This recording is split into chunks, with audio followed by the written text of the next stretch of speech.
Hello and welcome to the very first episode of Chatting Football on FQ TV. I'm joined here by Dan Birrell, comms manager for FQ, and Campbell Johnson, commentator for Paramount Plus, here to chat some football. Lads, how are we?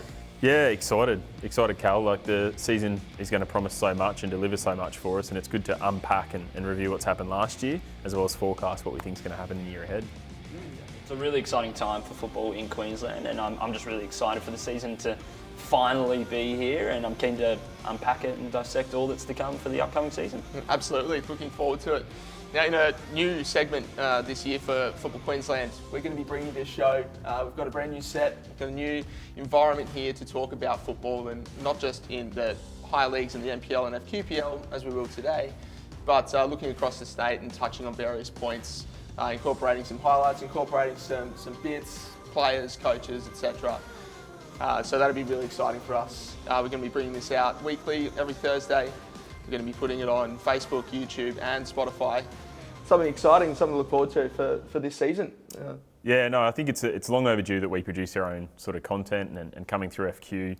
I'd like to think I keep a pretty close eye on what's happening in the NPL, but all the way through our leagues, whether it's regional, whether it's our cup comps. I know Cam's a massive football fan himself. He arguably probably knows more than me, to be fair. But yeah, really excited to have these discussions and raise some of those talking points, discuss a few things from week to week and identify, who's moving up, who's moving down, where is everyone going to land by the end of the season. Yeah, touching on some players as well and performances and really sort of highlight that. So it'll be exciting to chat. Yeah, absolutely. And the NPL and all Football Queensland leagues are so accessible for everyone, and I think that's why I love them so much, and a lot of people really are fond of the leagues because you know the players personally and you know all the different storylines going on, and it is accessible compared to, say, Premier League or other leagues, and it's really exciting to be doing some content around it. Yeah, the personal touch that you have with watching your mates play, it's always pretty cool, and watching them play on the big stage, it's exciting. So yeah, like I said, we'll be on Facebook, YouTube and on Spotify for the audio listeners out there. Weekly content, looking forward to it. It'll be a good time. So let's kick things off with just a little rewind. We're going to go back into 2021 and just go about the season that was, and damn, what a season. It was really good. What have we got to say about that? Yeah, look, a massive 2021 as we know. By the end of the season we had a promotion and relegation mechanism in place. Should have touched on that, and obviously in the opening segment around a connected pyramid now across Queensland. So first time that's ever happened, really exciting. Gives an opportunity for our fledgling clubs at the bottom to be able to move their way to the top. And those clubs obviously at the top now have to be fearful that if they don't maintain their status quo, they can obviously trickle down the path. As we know, we had a couple of front runners across all of our leagues for the most part, but in the Npl Men, we saw Peninsula fall back to the pack after having such a strong start. Brisbane City maintained their status, obviously, throughout the season with an undefeated run. And then Lions came over the top, as we know, for a second consecutive year in the grand final. So, you look, at the end of the day, Peninsula deservedly took out the premiership. And they had, obviously, Andy up front, who's now moved over to Lions, as we know, for 2022. So, yeah, plenty of exciting things happened last year. Yeah, more on that later. Cam, plenty of memorable games as well across the league. Do you have any that really stood out to you? There were a few going around, and like Dan mentioned before, that run from Peninsula Power at the start of the year, 14 games unbeaten. It was a marvel to watch, and fluid football from them. And you're right, it did kind of tail off, but I think towards the end of the season we saw Lions come into their own and really build towards the back end with Sean Carlos coming back into the fray, back from injury. So there were some really interesting storylines throughout. In terms of games, I really liked, I believe it was Moreton Bay United versus Brisbane Royal Youth at Moreton Bay with late drama galore in that one. I remember calling that one, and that was an absolutely belting game. Yeah. Plenty of games in the FFA Cup as well, now Australia Cup. Yep. That really stood out along the way, and it was all round just a great year for the competition. My mind as well thinks back to final day, Kappa versus Redlands, big derby match. Huge. There. People all around the fences, around a local game with high stakes, and Redlands unfortunately going down in that one, and Kappa able to survive. Yeah, absolutely. I was there at that one. The crowd was amazing. It was so good to see. Like, I'd say nearly 1,000 fans, maybe a bit less, but like just a lot of fans packed around. The camera position was, it was a bit swamped with players there, and But The coaches were thinking absolutely, about yes, absolutely. But it was an amazing game nonetheless. I think the other thing I was just going to mention, and I think this is why we all, being true football aficionados, love football, is despite the fact that Peninsula did drop off, they'd done the legwork throughout the season to deservedly take that premiership 100%. out for a second year. Yeah. And that primarily is something I love about football, is we've rewarded a team that has been dominant throughout the season despite falling away at the end.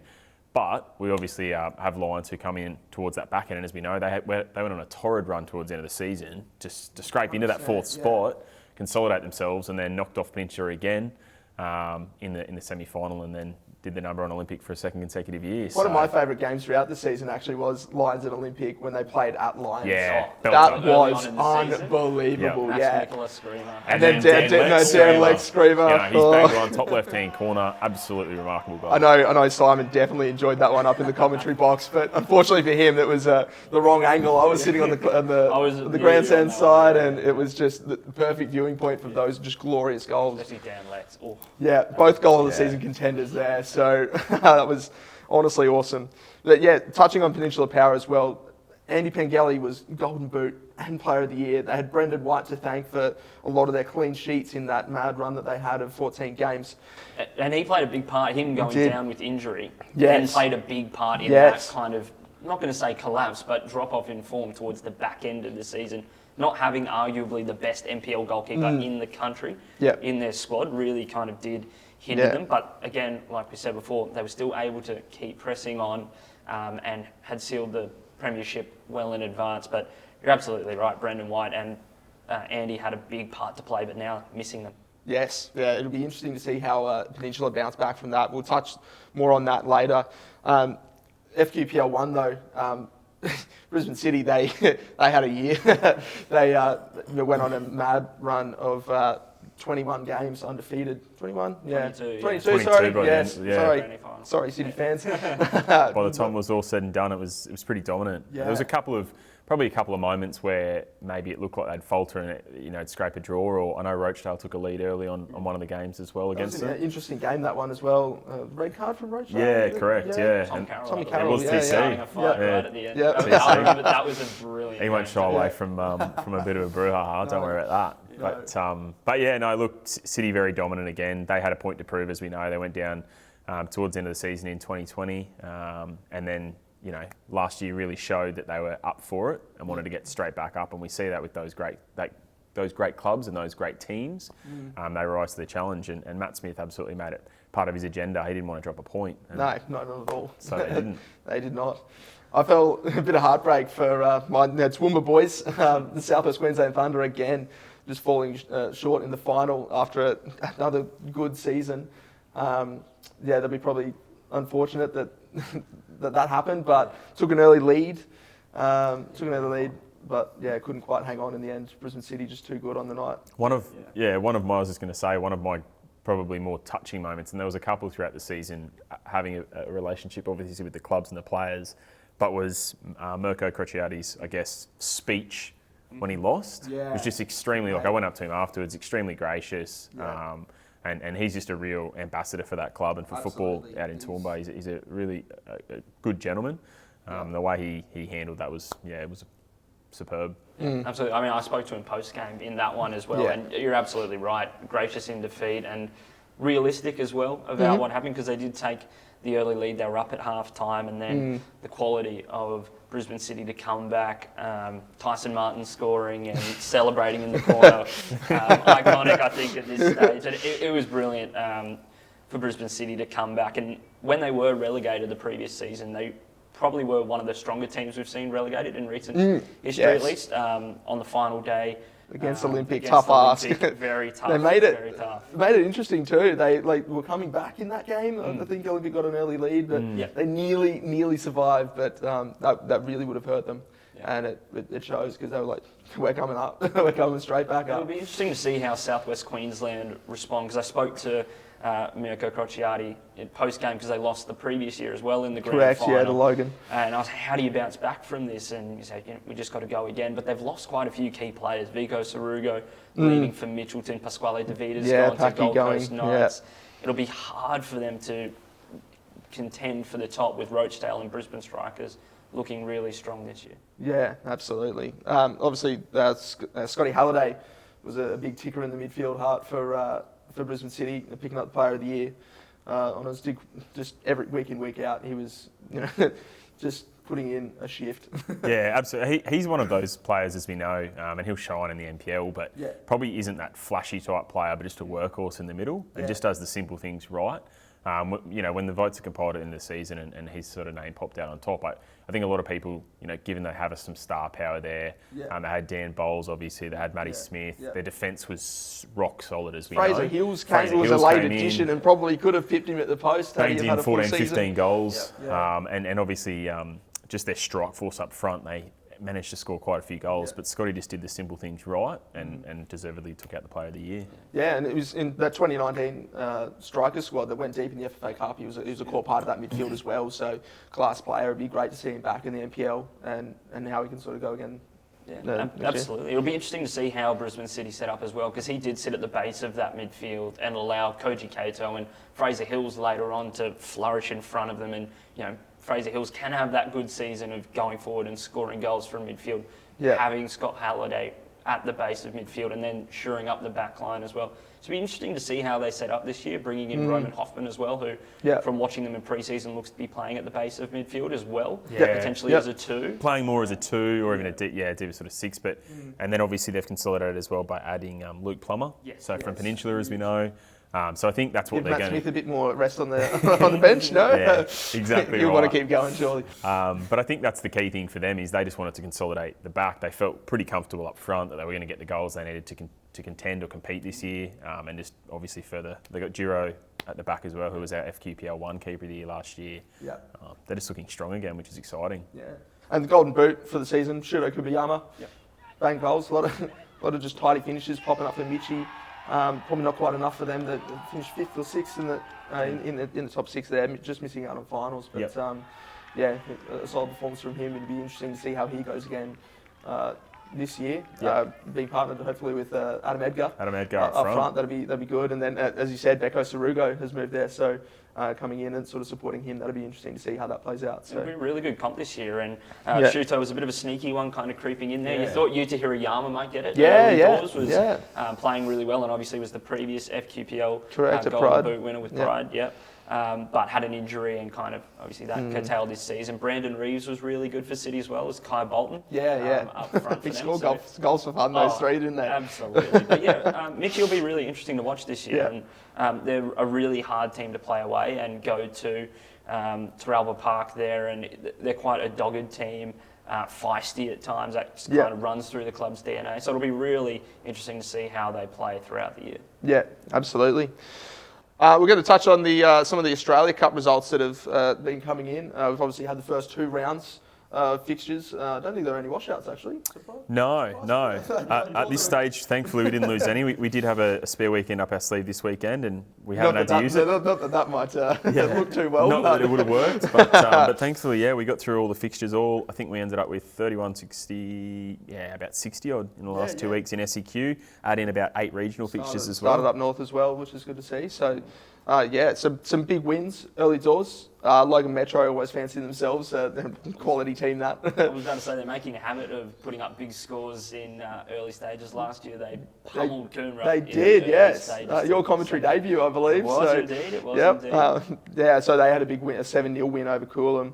The Lakes FC also got up over Gatton Redbacks, and then they went on to beat Souths, FQPL 2 side Souths, in the 3rd round. So that was a big upset from them, from the Lakes boys. Josh Fern and Dan Fogarty, absolutely sensational players for the Lakes. Class. Miles above. I mean, they could both probably be playing at a higher level, but they love the club, they love being there, and they put on a show. They really put on a show, and they'll be featuring for the Indigenous Roos in a couple of weeks as well. Yes, that'd be good to see. When they play the Sunshine Coast All-Stars, so it'll be good to see them. I think Dan's also travelling. I was just reading something yesterday. I think he's travelling with the Futsal Roos. We've got a couple of games coming up as well. So, but as you said, both quality. I think the key thing there as well, Cam, which I've always respected about what Josh is doing there at the Lakes. He's been there since they were back in the old Capital 2, and they've just gone, or Capital 3 even, and they've gone strength to strength to strength.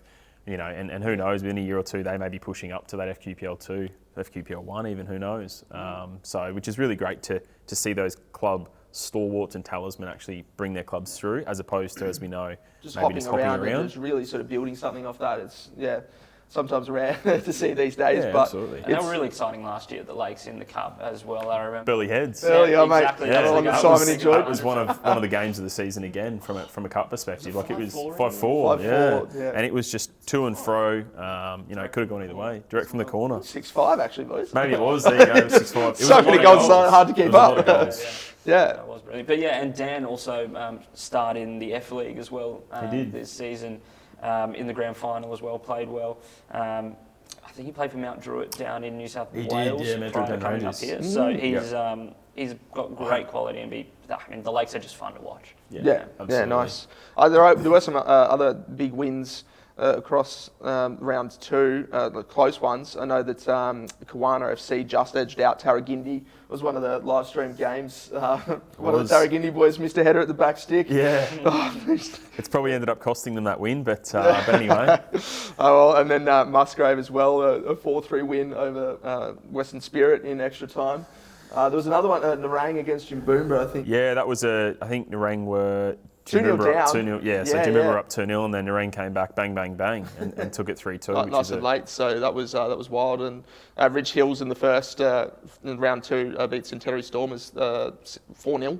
That's a huge cup set. I mean, as we know, pre-season / Australia Cup round 2, probably a couple of combinations happening, and I understand that. But Ridge Hill, given they are FQPL 6 over an FQPL 3 team, Centenary fairly strong in the FQPL 3 over the last few years as well. Pretty outstanding result for Ridge Hill to give them confidence. Yeah, positive.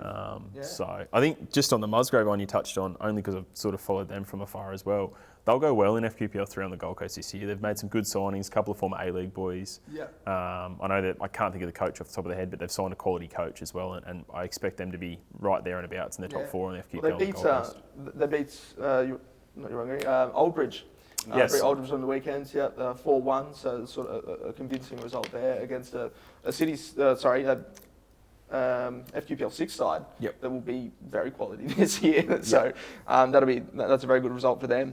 Moving into round 3, we had Surfers Apollo kind of just take to town to their local rivals, Narang Eagles there. That was a true muscle flex, and we're probably going to use a lot of cliches throughout the show over the coming years, but with Surface, we know they've pushed up. They were the inaugural winner of the playoff last year to get into FQPL 2 now. Narang, funnily enough, finished second to them in the Gold Coast Premier League last year, the FQPL 3 Gold Coast. That's a statement. But Surface was a statement. It was, hey, we're here to play, boys. I hope everyone's watching in FQPL 2 because look out. Just get on our level. And Surface have been a powerhouse in the Gold Coast Premier League over the past few years. They're really they've gone far in the Cup in the past several as well. times. They had Fraser Hills before he moved to Brisbane City, and so they're a massive club. They'll be really good in FQPL 2 this year. They'll push for promotion, that's for sure. And that was an absolutely statement win. And there's something about the Gold Coast teams this year and putting in big with Broadbeach getting the 13-0 win. Absolutely massive. And they just signed Tomoki Asakawa as well from Brisbane Strikers. So big signing for them, just adding strength to strength. And Broadbeach will be one to watch in the future as well. Obviously winning the women's in the BPLW. Correct. And moving a bit sort of more up the state, Frenchville had a 9-0 win away against Capricorn Coast. So one of the FQPL 3 clubs in Wide Bay. Central. Who are just again making sort of a statement. I think Frenchville over the last couple of years, and as we know, clubs go in and out in terms of when they're having periods of success, but Frenchville now for probably 3, 4, 5 years, arguably longer, have been that dominant team in Central. They took out the Central comp last year. Across the Waves were the same. They won 5-0 on the weekend as well over Doon Villa, and both of them came up against each other in sort of the Central Coast v Wide Bay fixture last year. So I expect they're both going to be there at the pointy end. Pushing for that game against the Mackay winner as well. And then the other one was Moggle that you're going to touch upon a little bit more. Getting up over FQPL 2 side, Wynnum Wolves. That's the second time in 2 years that they've done that. Obviously beating Caboolture at their home grounds last year. We thought Caboolture were going to come out very strong and have a good cup run, and Moggle had other ideas, but same again. They've risen to the challenge. So two teams on other sides of the spectrum in terms of the Cup. Over recent years, Moggle, as you mentioned, they've been really shining in the Cup. And Wynnum have been a little bit disappointing over the past few years in the Cup. Obviously, last year they bowed out to Southport on a wet night. Good side though, yeah. Very good Southport Yeah. side, but nevertheless, Yeah. still going out there, and this was really like a bit of a statement loss from Wynnum, but great for Moggle, huge for the club. Yeah, absolutely, and we hope that they can go far. So also in the regions, Burdekin had a 5-4 win at home against Rebels FC up far north. Yeah, no, absolutely. Yeah, in North, and we saw Townsville Warriors get up as well. There was a couple of buys there as well in the end, but Burdekin obviously a bit of a heart stopper. 5-4 over Rebels seemed to be good. Yeah, Ripper. Yeah, and then Kingscliff in the extra time, full-time score was 1-1 against Woombye Snakes. They had a beautiful tiki-taka goal to go 2-1 up. Snakes equalised. Then the 118th minute, they stepped up and Kingscliff with a nice volley into the far corner. It was good to watch, so good for them. All the best to their skipper from last year, Ollie, as well. He did a pretty serious injury. It looked in the last sort of 5 or 6 minutes there. So we'll check in with Kingscliff to see how he's progressing. But yeah, it didn't look too good, unfortunately, in the last few minutes of that game when he went down. Oh, at least the away day was somewhat worth it with the win. With the win. A 4-hour round trip between those two clubs. So, not ideal. Not ideal. Albany Creek getting a sort of start as a good start. Yeah. Came up against FQ 2 side, league rivals. League opponents now. Yep. Magic United. Winning 3-2. Yeah, I think Albany Creek, similar to what we said around Surfers, will be pretty competitive in FQPL too. They absolutely, I mean, they've been dominant, as we know, in the previous Brisbane Premier League for a number of years now, and again had a bit of a point to prove. So they went out pretty strong last year and gained promotion, and now I think that was a bit of a statement for them to say, hey, we're here, we're meant to be at this level. They also lost their skipper Sean Lewis in I think about the 35th minute because of a bit of a handball. So to sort of prevail with 10 men for much of the game is pretty impressive as well. Yeah, absolutely, very good.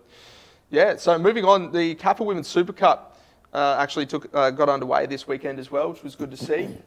In the second year of the cup competition. This year we started out with bringing in the local clubs, or the more community clubs, lower level clubs, bringing them a bit earlier into the competition, and then FQPL 1 and NPL women's sides come in round 4. Round three. Yep. So we have a lot of good local football there. Yeah, so we've tried to follow a similar format as we've done with the FFA Cup Australia Cup now, by trying to stagger obviously maybe some of the stronger teams and allow an opportunity for the more community teams to get some games under their legs and work into some form. But as we saw, some big wins as well, and that's to be expected. That's okay. It's a growing competition. I really appreciate obviously those clubs being, Palm Beach and Rangiora who went down, actually still being part of that concept. We've grown this year to about 65 odd teams, which is a grow again of 10% from last year, which is fantastic. So it'll be an opportunity for your UQFCs, your Abenas. I know Broadbeach, as you mentioned, Cam, took out the BWPL last year. They'll be chomping at the bit to come up against an NPL team. Absolutely. So they can't wait.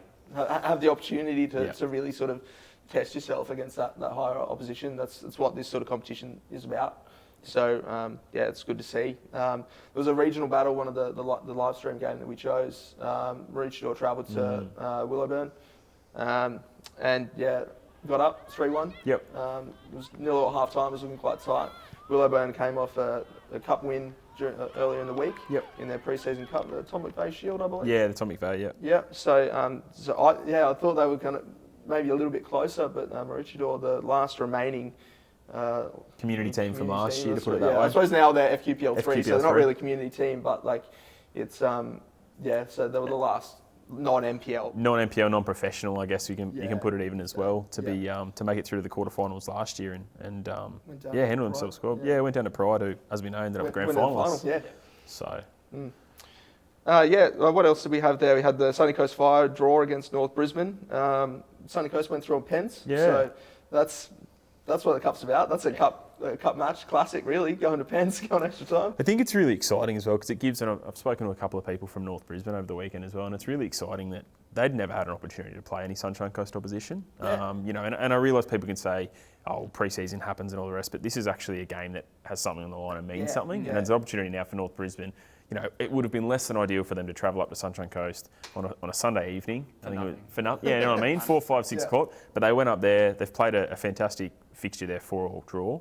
It's gone through to penalties, and from what I've heard is really, really positive feedback around the opportunity to have those sorts of games and to play for something. It also helps teams get in that competitive mindset, because there's that pre-season of, obviously you want to win all your pre-season games, but switching on to that competitive game and that competitive aspect is something that might take time, and it is a different switch. And this competition really does provide that, like the Australia Cup does for the men, for the women to switch into that mindset and into that competitive, here we go, this is the season. Yeah, completely agree, Cam. Couldn't have said it better. Absolutely. And the last one we'll touch on here is Ipswich Knights getting the win away against Musgrave FC, another close one, 3-2 up there at Musgrave FC. That was quite close, but Ipswich Knights finished second in the Capital Women's League Capital One, so they've pushed up as well. FQPL 2, they're sitting now. So again, sort of building their women's program out there pretty strongly now, and it's sustainable. They've got good depth across both their 23s and first team, and pushing into to want to be promoted into FQPL 1 potentially. Absolutely, good to see. The Kappa Women's Super Cup and the Australia Cup fixtures will be on our Facebook and YouTube and website channels. You can go and check in there to see the results, see the fixtures of all the other games, previous and upcoming. There'll be some good ones. We'll be doing a SEQ draw soon for round 4, where the FQPL 1 teams and NPL teams will be entering the draw. So that'll be something to look forward to. Yeah, no, absolutely. We've got the SEQ fixture, as you said, being done in a couple of weeks for both the round 3 then of the Kappa Women's Super Cup and the round 4 of the Australia Cup. But the regional games are kicking off again this weekend for the Australia Cup, and Kappa Women's Super Cup coming up again for round 2. So plenty to look forward to. Exciting times. Now, the juicy part. We've sort of touched on little bits, in the review sort of sections, but here's really where we sort of get down and sort of have a look at the season ahead and what we can try and predict, and what we can talk about, the talking points so far for the league. Silly, I think, is yes. Yes. So we'll start with the NPL Men's. Obviously, both NPL Men's and FQPL 1 Men's are kicking off this weekend. The first game is the Foundation Cup fixture between Peninsula Power and premiers of the FQPL 1, Brisbane City. That'll be at AJ Kelly Park, kicking off at 7:30. How we see that game going? Yeah, I mean, I really like as well. I think both Peninsula and City have had this marked in their calendar since both finished as premiers last year, because what we've done at FQ is aligned the fixture so that that's the only one, I guess, that's always going to be a fixture, an annual instalment. It launches the season. It was the standalone, obviously, as we know, on Friday night, and hopefully the weather does good things for us. But look, I think it's going to be a really tidy battle. I expect both of those clubs will be fairly strong this year. Peninsula has been back-to-back premierships. I think now they've had a couple of players, a little bit of an exodus, and they've brought in some fresh blood. It'll be interesting to see how they pan out for the season, because I think what they'll like is last year they were the hunted. This year they sort of come back and go, okay, we're not sure, how are they going to play out this year? And it's probably only until 5, 6, 10 games into the season we'll have a good judgment on where Peninsula is sitting. Brisbane City, as I said, they'll come out firing. I think they'll be competitive. I expect both to be sort of there and thereabouts at the pointy end. Yeah, absolutely. I mean, Peninsula Power have kind of opted for a different approach to the previous 2 seasons. Like you said, there's been a little bit of an exodus with some of the players leaving, and now it's a bit of a younger core in there. Brodie Boyce and Dan Cutler coming over from Sunshine Coast, 2 really good young players, but they'll play along the spine of the team. I know Daniel Cutler is potentially working through some fitness injury, so he might not be fit for Friday. But it's a massive game for the club, for both clubs really. And it's not the typical Foundation Cup fixture we'd see, where you'll have someone like Sunshine Coast versus Lions a couple of years ago, where perhaps the promoted team isn't as strong as Brisbane City will be. Brisbane City will be a top half of the league team this year, no doubt in my mind. And you could typically not say that for a team that has been promoted. So it'll be a really tough game for both sides. Hopefully, weather permitting, we get it off and we can play the game. But it's a massive, massive fixture, and it'll be interesting to see how things play out. And like you said, Dan, once we're in a few games into the season, we get a little bit of a sample space of how each sides are going to look. Then we'll really be able to say, okay, here's the hunter, here's the hunted. Yeah, agreed. Yeah. There have been plenty of transfers as well across all teams. We've touched on the fact that Peninsula Power have almost lost a lot of key players and brought in some good young talent. But across the clubs, there's there's been quite a lot of changes. Pengelly to Lions, probably the biggest. I mean that in any league, whether it's NPL Yeah. Queensland, whether it's, I'll be honest, Bush League, whether it's 10th tier football, or whether it's the English Premier League, when you've got your player of the season and your Golden Boot winner going from your premiers to another 30 goals to another arguably really strong outfit in Lions, I mean, that's huge. And that's what, football is all about, as we know, the opportunity for players to sort of move around. Lions being his junior club, I'm sure it's exciting for him to sort of head back there. I know he's only down the road from them. We know that they've lost obviously a couple of players, 2 key players in Jordan Farina. Max Mickler's gone down to South Melbourne.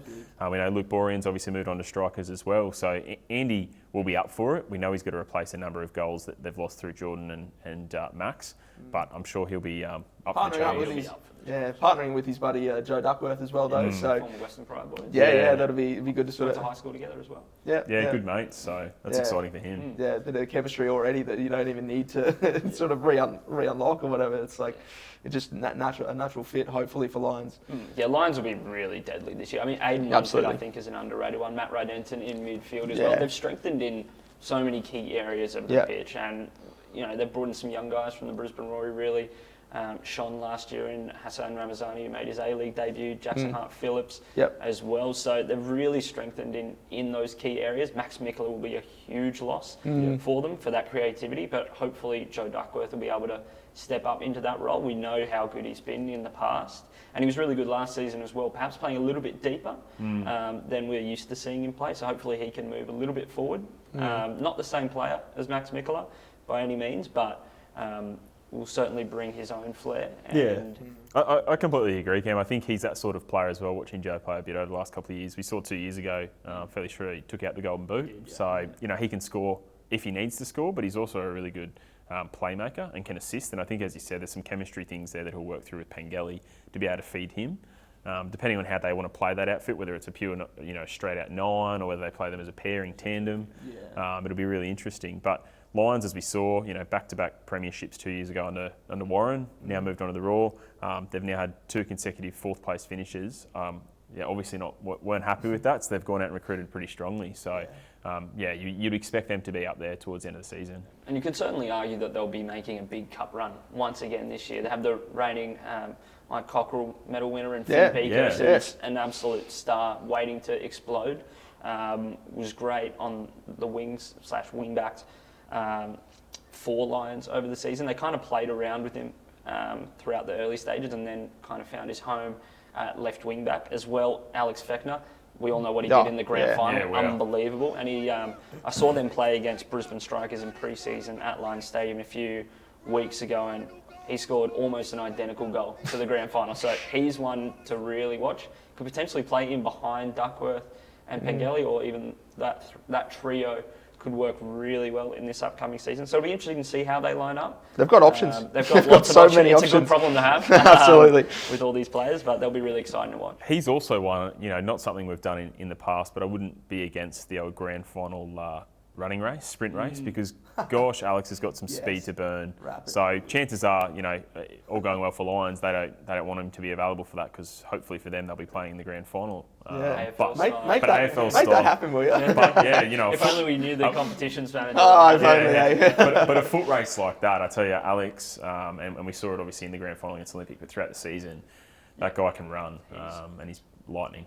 Yeah, he's a cracking player. Absolutely. Keegan Jelicic as well, moving over to Olympic. Massive move for them. Zach Kirpal as well. Yeah, big going signing. From Moreton Bay. He will be really good. He started like a house on fire for Moreton Bay last year. He did, yeah. Dropped off towards the end of the season, but Moreton Bay did in general. Yeah. So with that strength around them, they've brought in some players from down south, some Japanese players in. Kazuya Ito's connection really paying off there. Absolutely. So they'll be really strong and could be a surprise package. Everyone's talking about how good Lions are going to be, but there are some in the chasing pack around that, in that top 4 group that could really pose a threat to Lions. Well, those Olympic squads have been, for the last couple of years, have always had some really, really good talent in that. Obviously, Zach Anderson came last year and really shored up that back line. It was amazing. They had Suzuki Zakaya the year before.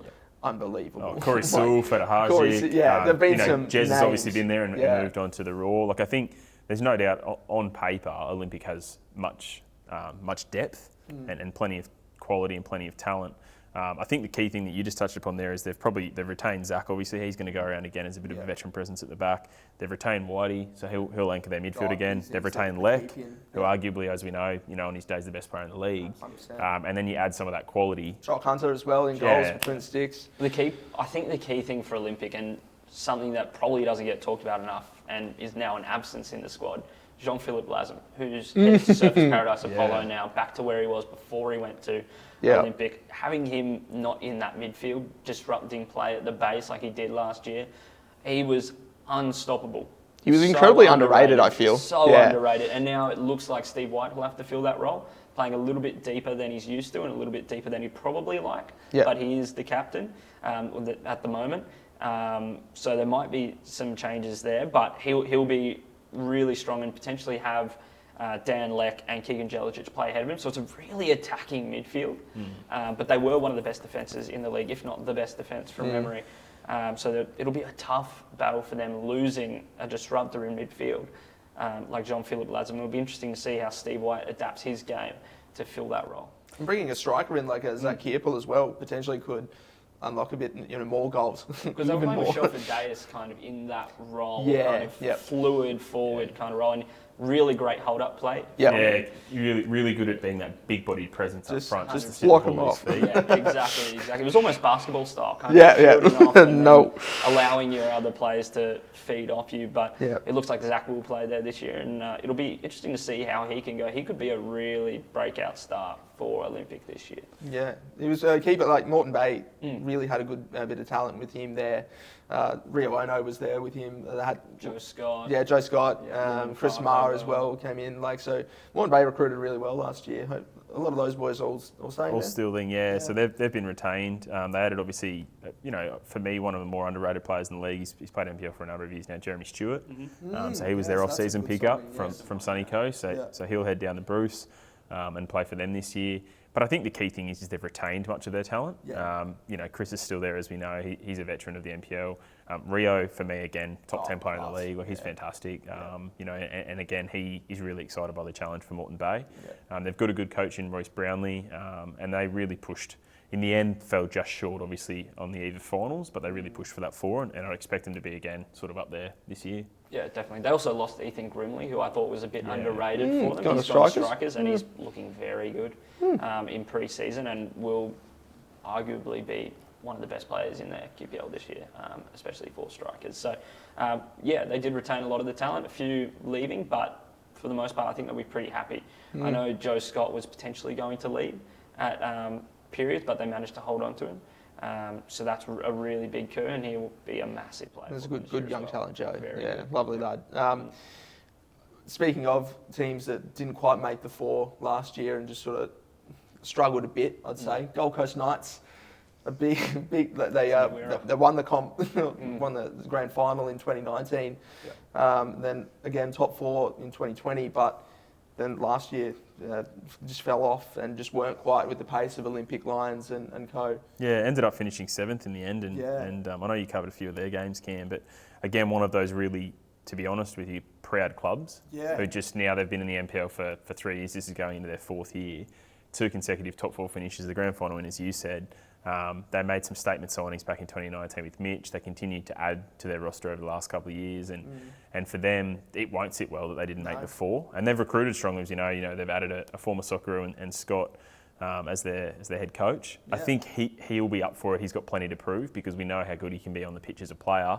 He's now obviously changing and holding the whistle. So for him, he'll have everything in front of him to want to prove himself. First game in charge is an unfortunate loss to Melbourne Victory. Tough opponents, obviously, but in extra time at Croatian Sports Centre, that was a good match. They gave it to a weakened Victory side, but they still gave it to them, pushed them all the way.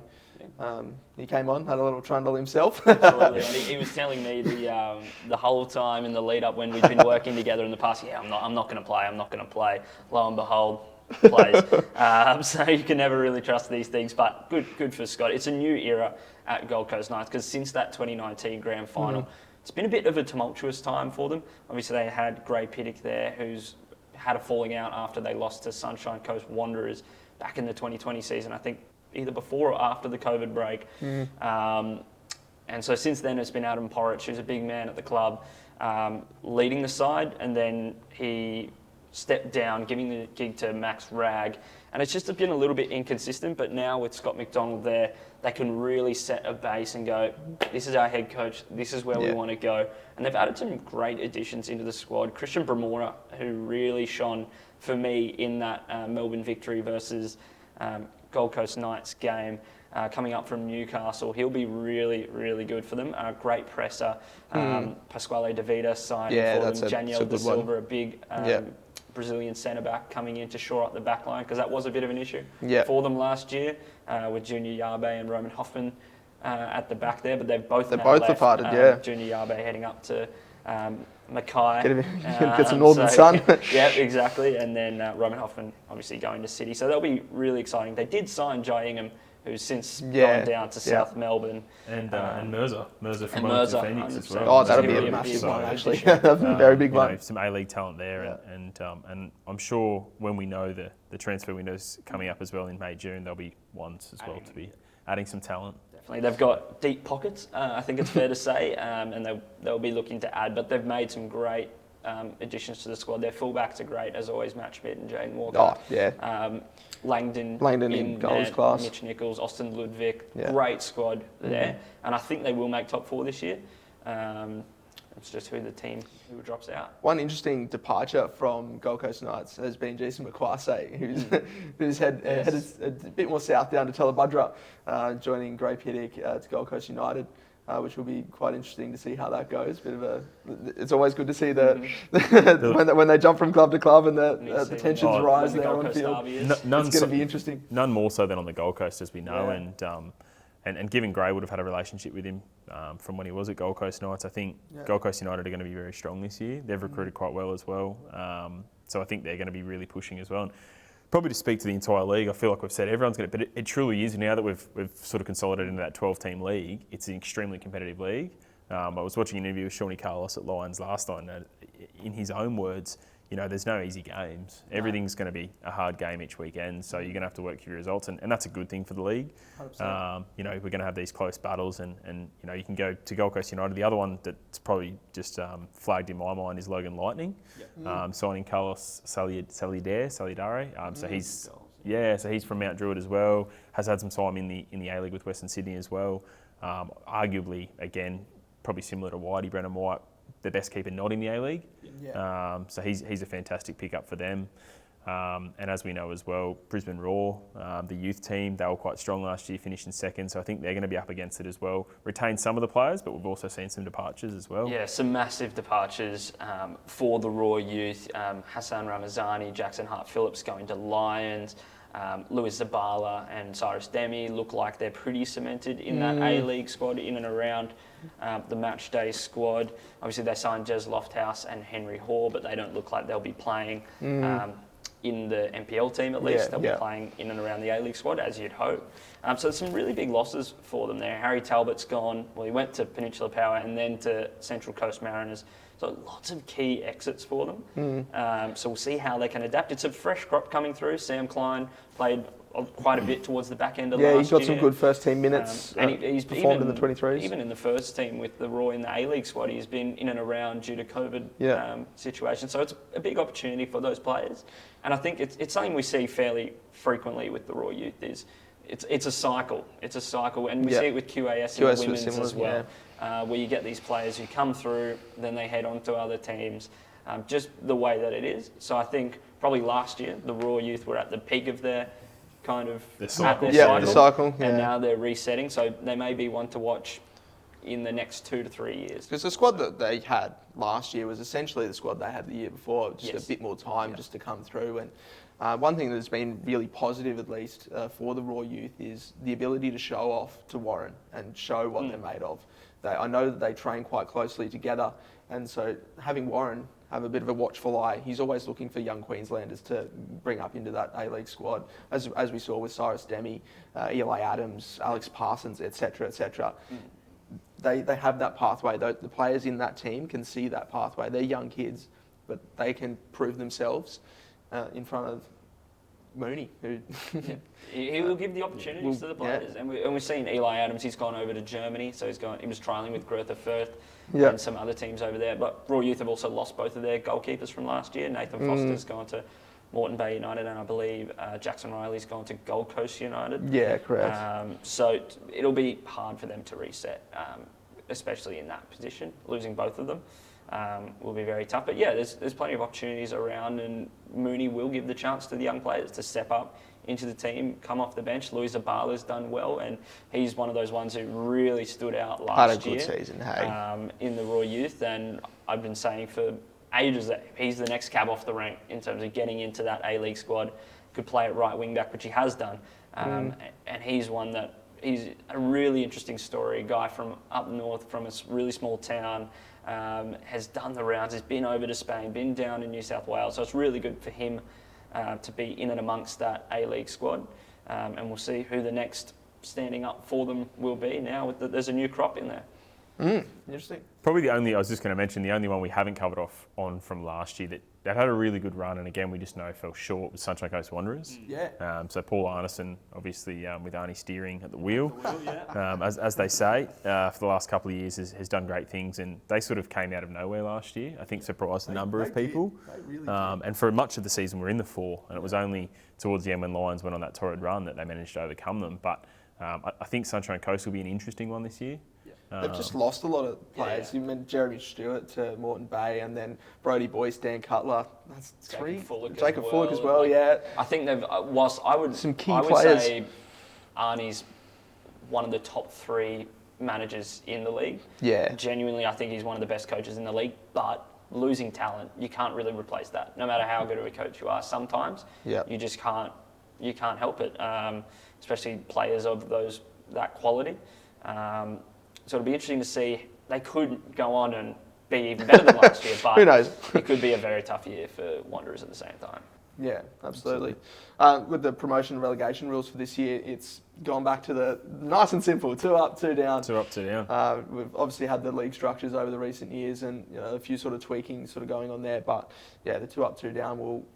Yeah, 2 people going down would be rough. It'd be hard for, especially given that we've shrunk the league a bit. It'll be more. It's a 1 in 6 chance. 1/6 of the league will be going down. Yeah. So, and then obviously the positive is that we'll obviously have 2 coming up, whereas in previous years we just had 1. Just had the 1, yeah. So absolutely. City were the only one promoted last year, and probably Roachdale, who ended up 3rd, SWQ, probably have a case to say, hey guys, Yeah.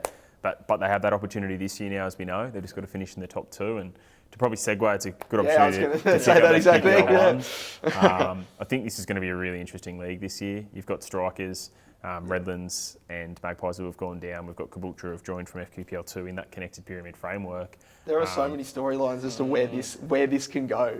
There's the former NPL clubs, got to get back. We've got to sort of, want to get back there. And then there's... Especially for Strikers. Former NSL club, big club, year. Yes. This year is the 25th year anniversary of them winning the NSL as well. Oh, so it's amazing. And Geordie Farina coming to the club. Yeah. He was there at his junior. Obviously, we know what his dad did at the club. So it's a great kind of story. Absolutely. In there as well. So there's so many storylines. And I think, and this is a credit to Football Queensland, I think the connected pyramid will make these leagues a lot more competitive from top to bottom. You won't have teams who are kind of resting on their laurels going, oh yeah, we got a license. It's a wake-up call. It's a wake-up call for sure. And it'll even itself out. You won't get the Surfers Paradises who are dominating the Gold Coast Premier League anymore, or teams that are kind of just dominating a certain league. You'll get that kind of, they'll go up, then they'll face a new challenge, and so on and so forth. And it is a connected pyramid, and I think it makes watching all levels of the pyramid so much more interesting. Yeah, I know the Caboolture are very much keen to get to the very top of that level. They've pretty much gone up nearly every year since they came in. 2016, and they've just gone, whether it's because of leagues obviously naturally coming together, but they've gone through promotion. So correct, yeah, they've done it many times. Obviously, Premiers last year as well. Under TK, he guided them to a fairly convincing premiership. They almost switched off for the last few games. Dropping points that they probably wouldn't normally drop, but they had it sewn up. Cam Crestani spoke to us at the end of the grand final, and obviously they lost to Grange and scored 2. What a grand final that was! But speaking to Cam, he's like, just wanted to get promoted. That was a job done. It doesn't matter. So they'll be looking to go. Yeah, I think Cam is such an important piece for them Yes. because, as we know, he's quality in the middle there. But as a leader, they are still. Caboolture are really funny with their playing squad. They've actually got a lot of veterans, and then they've got a lot of younger players. Yeah. And genuinely, he's almost the person in the middle that has to tie all of that culture together. He has to pull.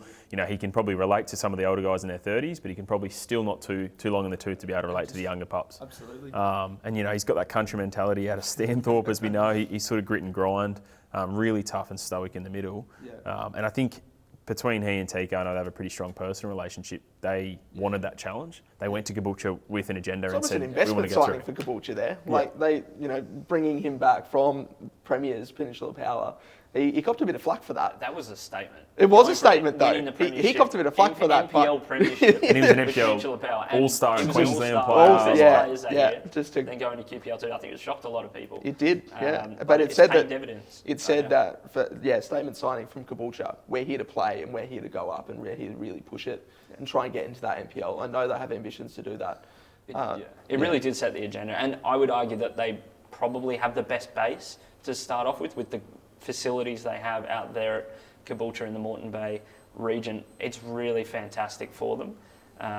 So we'll see how they adapt to that and how they can push themselves up with these new signings. Yeah, I think it's the big one for me when I saw it. They lost Ethan Reid. Ethan Reid's obviously ended up at Magpies Crusaders up north. But then, as we discussed, they got Jace Hudson coming in. So, probably a like for like there. They are going to have some young talent come through. I've noticed in a lot of their pre-season and friendly games thus far, they're bringing on a lot of their sort of previous 18 BYPL and FQPL development players, and they're really big on pushing through that youth. They want to develop their own talent. They also have a really good regional connection. I was hearing an interview with TK on the Subsbench podcast where he was talking about going out to, I believe it was like Kilcoy. Kingaroy, sorry? Close enough. Yep.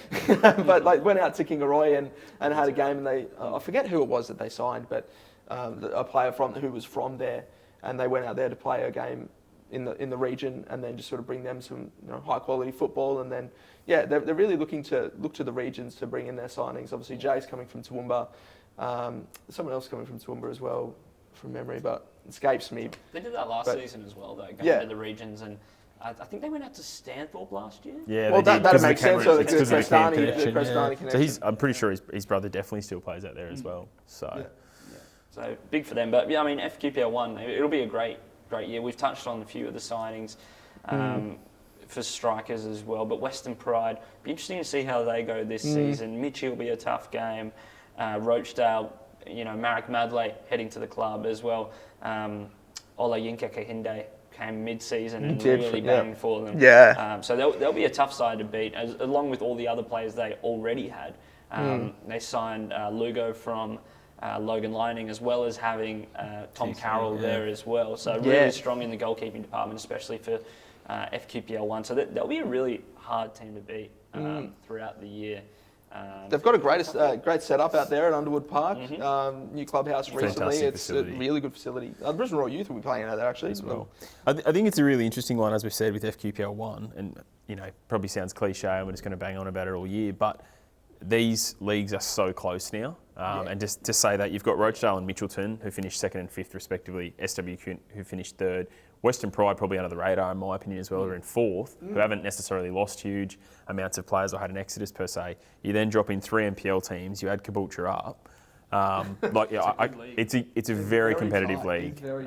So it'll be exciting to see sort of where they all land. And Jared Tyson as well. Going from Melbourne Victory to Sunny Coast Fire. So that's a great move for the club. We'll see what he can do. I know he's originally from the Sunshine Coast and moved there for family. I know he's having a child, so be close to family. He also knows the gaffer there as well. So and close to the beach, obviously a perk. Yeah, exactly. That's always a win. So it's a massive move for Sunshine Coast. But we'll see how that pays off, whether the rest of the squad around him can help them or propel them forward.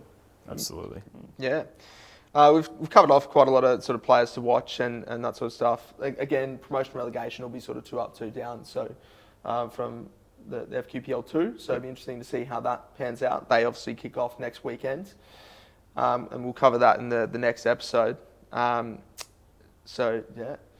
Yeah, I mean, in terms of, there was actually one I probably didn't get a chance to touch upon, and I was just thinking through some of those key signings, and then as we know, players that have gone on, moved on, whoever it is, Max Mikula and Joshy Pinn went from Eastern Suburbs down to Heidelberg, for instance. Just watched him on the weekend. Xander Guy's gone down to St Albans, but Tucker from Southwest Queensland. also moved down there as well. That is actually a huge one. Young Tucks. But one that I was also sort of watching, and I've just touched base with over the last couple of weeks, was Olympic lost Jack Glover at the back. And the only reason I think about that is because everyone talked about Zach Anderson in the NPL, but in terms of a key loss there, we're not talking about someone moving. He got injured. Yeah, he did his ACL a few weeks back, which was unfortunate. And because he was so big for them last year. You're right, it's super underrated and had the ability to play on the right side of that kind of back three, but then also flex out wide to be that right back as well, to give whoever was playing at right wing back a lot of the time was Lockie Sayers to push forward or join the midfield when in possession,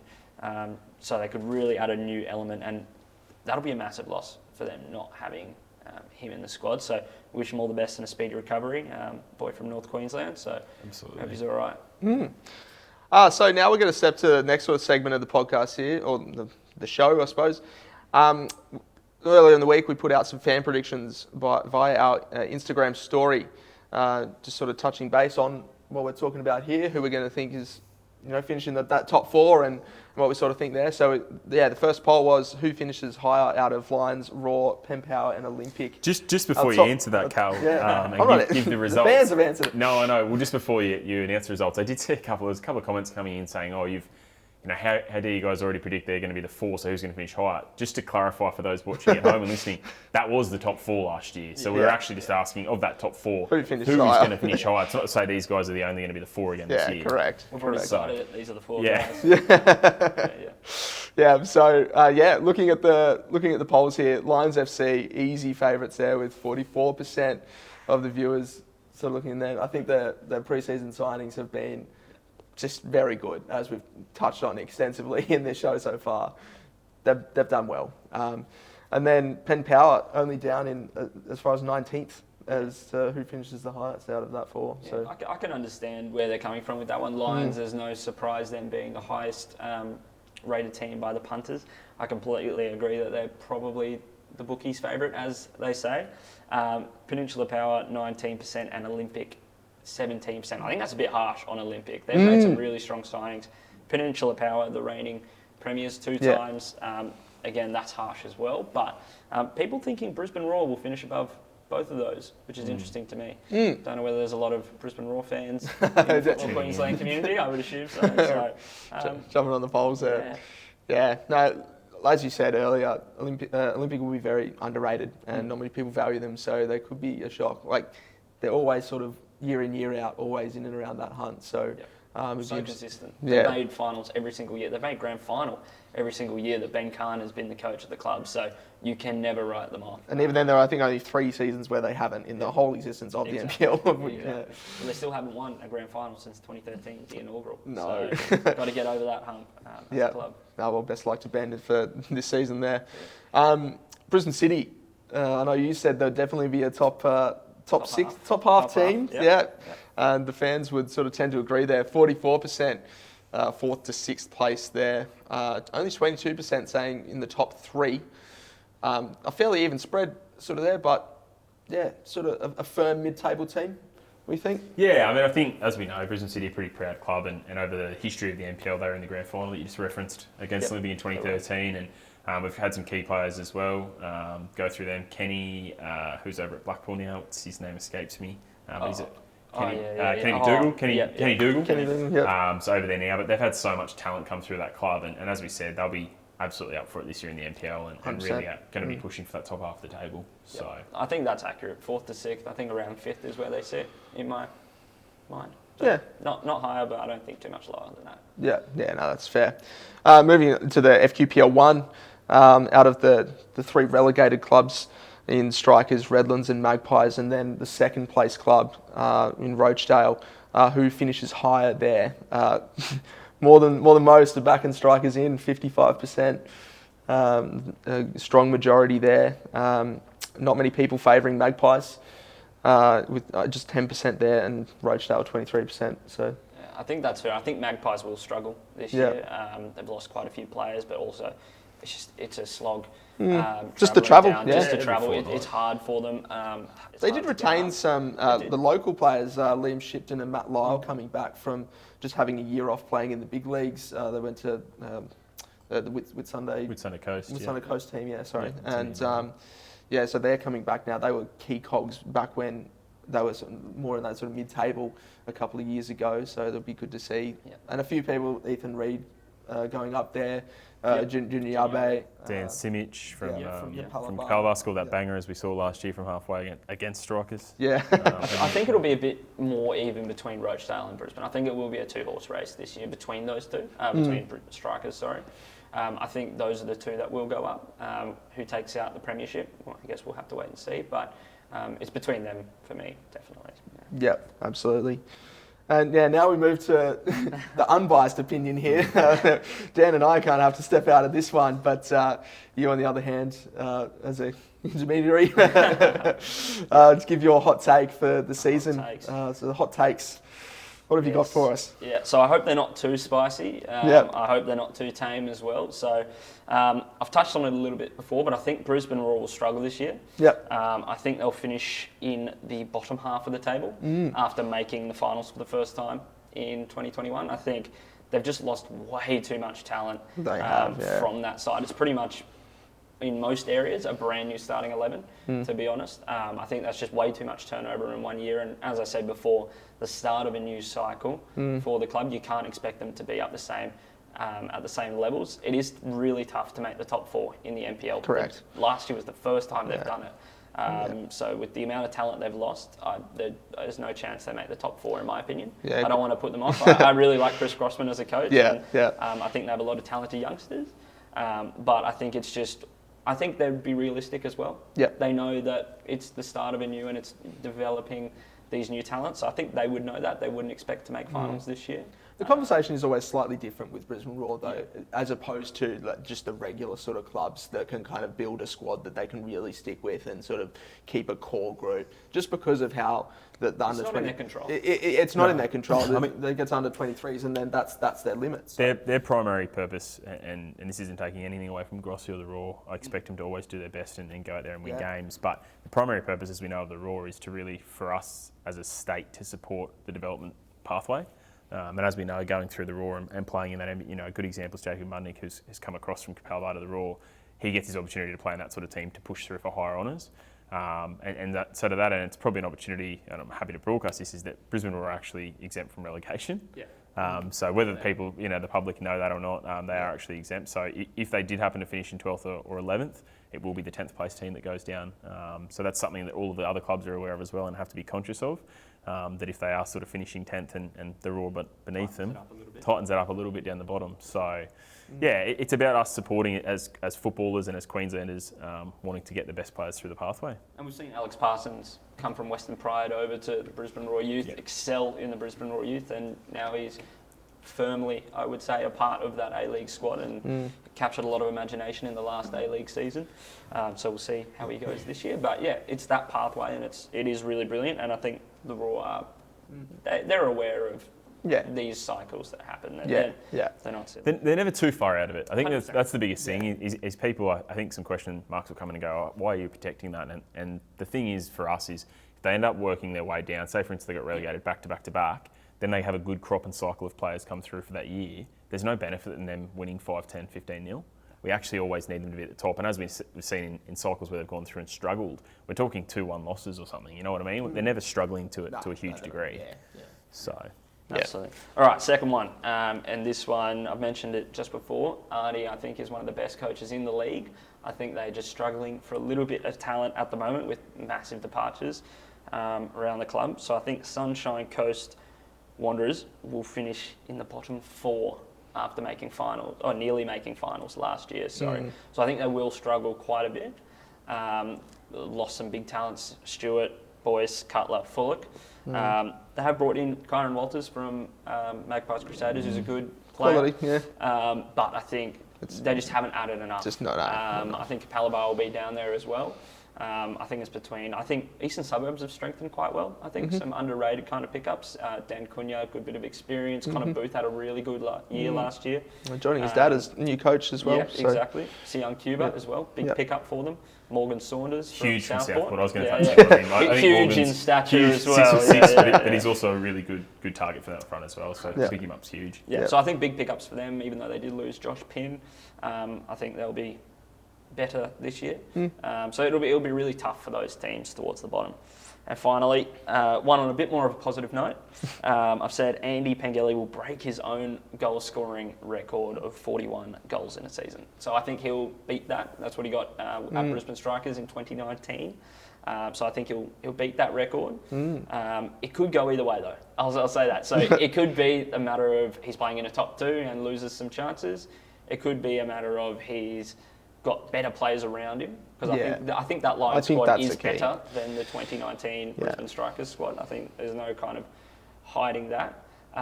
So it could be that the ball gets shared around more. He doesn't have to be the focal point, but it also could be the fact of he's got so many good players around him, feeding him, that he's just going to get chances upon chances upon chances. And he's a great player in the box, putting those chances away, and hopefully.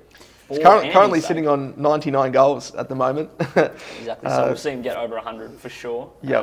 Which will be a feat. That'll be an interesting one. And there's probably two, not knowing that was going to be your hot take, Cam. There's probably 2 parts. One, there's less games now. So that is an interesting one. But 2, I mean, I'm not at all challenging. I think Andy will bang home some goals, no doubt about that.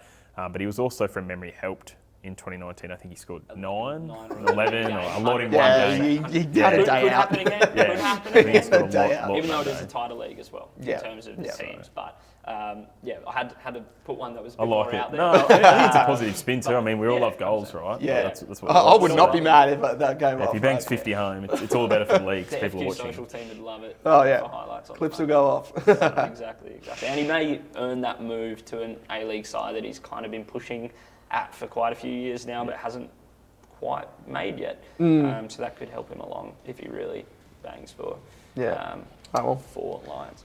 Fingers crossed for Andy. Well, Cam, thanks for joining us today on the opening episode, chatting football on FQ TV. Thanks for having me, guys. It's been good. We've probably run a little bit over time Just we wanted to. But it's been absolutely brilliant talking all things NPL and all things Football Queensland. Yeah, exciting times. As I said earlier in the show, this will be made available on Facebook, YouTube, and for audio listeners on Spotify.